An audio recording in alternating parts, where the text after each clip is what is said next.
જેતપુરમાં Saurashtra gas એજન્સીનું licence રદ કરતા હજારો ગ્રાહકો મુશ્કેલીમાં મુકાયા છે, જેમાં ગેસ સિલિન્ડર સમયસર ન મળતા ગ્રાહકો હેરાન પરેશાન બન્યા છે, જ્યારે એજન્સીની ઓફિસ બંધ હોવાથી લોકોમાં ભારે રોષ જોવા મળી રહ્યો છે।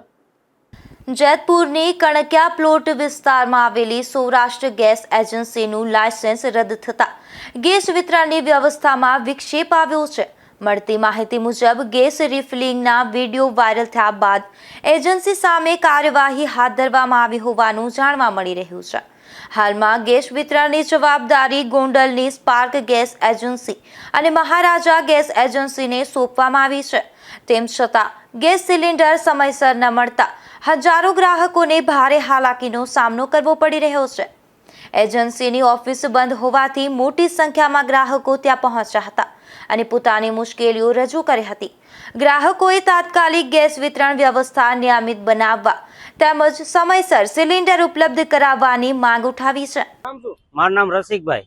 શું પ્રશ્ન છે? પ્રશ્ન બાટલાનો 3 દી ત્યાં હળિયા કઢવે હે ઈ કે સોમવારે ગાડી આવશે, સોમવારે આવ્યા તો ગાડી આવી નહીં, મંગળવારે આવ્યો તો એજન્સી બંધ છે। કઈ એજન્સી? હા, સૌરાષ્ટ્ર ઇન્ડિયન। શું તમને કીધું છે શું? ઈ કે તમને મંગળવારે બાટલો મળી જાય સવારમાં, તો અત્યારે બાટલા છે નહીં, એજન્સી જ બંધ છે। તમે કોઈને રજૂઆત કરી? મામલતદાર સાહેબને રજૂઆત કરી, ઈ કે તમને 11 વાગે જાણ કરું। 11 વાગ્યા સુધી તમે એવું કરે છો? તો આ તો બીજું તો શું કરું, રાંધવા ગેસ નથી તો અમારે ક્યાંય લાઈન લેવી?